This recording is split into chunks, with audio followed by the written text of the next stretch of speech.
What was your most emotional moment? I came home at 1 a.m. to find my husband drinking whiskey with a complete stranger in our lounge. I'd been out after work with some colleagues. Absolutely exhausted, I finally made it back home, eager to fall into bed next to my husband, who I was certain would already be fast asleep. Instead, I walked in to find him sitting with some man who looked a bit like Andre Agassi when he had a shaved head and a goatee.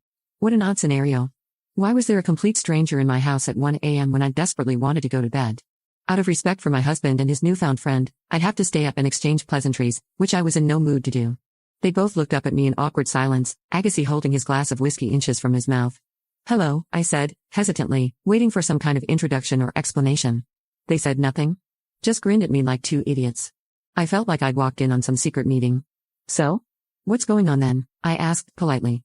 My husband, still grinning, said I made a new friend at the pub. "It's Andre Agassi." "Very funny." I was now annoyed.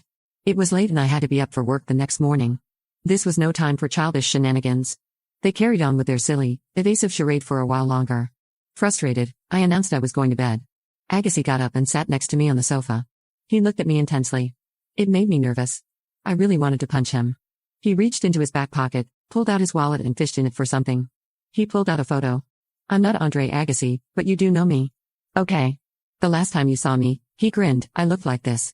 He held up a small, black and white passport photo of my cousin, Ali, at age 5. I had not seen him or spoken to him since my childhood. At age 12, I'd left my entire family behind to escape the revolution in my country. My mom, 4 grandparents, 4 aunties, 3 uncles and 5 cousins. We were a tight-knit family. Always together. My parents were divorced, my father had custody, and he decided to take my brother and me to America, for our own safety. It was the right decision, but it meant having to say goodbye to the whole lot of them. It was hard. I was homesick for a long time and missed them all terribly. They would occasionally come to me in my dreams, where we'd be joyously reunited. I'd wake from those dreams in such a state. Happy, but tearful. Lost. Gradually, though, the gulf between me and my old life grew wider and quieter. The letters and phone calls stopped. Eventually, as I delved into my new life on a different continent, they all became a distant memory, locked away in that box of sentimental items in the attic of my mind. They were characters from another life. A life that no longer existed. For nearly 2 decades, I had no family. I never spoke of them or to them. It was easier. Ali had been the baby of our family back then. A darling little angel. He once had a passport photo taken. He looked so cute in it. His expression was so serious, like someone facing the Spanish Inquisition. This photo became a favorite within our entire family. Everyone got a copy to keep on their fridge or in their wallet or scrapbook.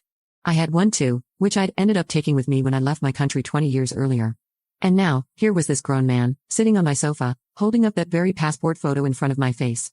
He had known that I would immediately recognize it. I didn't say a word. Not one. Instead, I buried my face in my hands and just sobbed. I cried and cried. My heart felt like it could explode.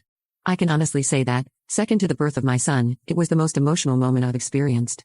Ali in that little photo he was holding represented my old life, my entire family, my history. And here he was, sitting an inch away from me. Apparently, my husband had come home from work that afternoon to find a strange man with a rucksack sitting on our front step. Ali had got my address from another relative and had decided to come to the UK, where I now lived, and pay me a surprise visit. It was pre-mobile days, so my husband couldn't get in touch with me to tell me to hurry home.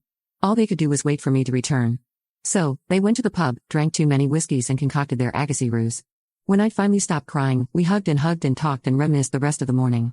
Suddenly, there was a bridge connecting me to all of them again. They were all real once more, no longer a fairy tale or vague memory.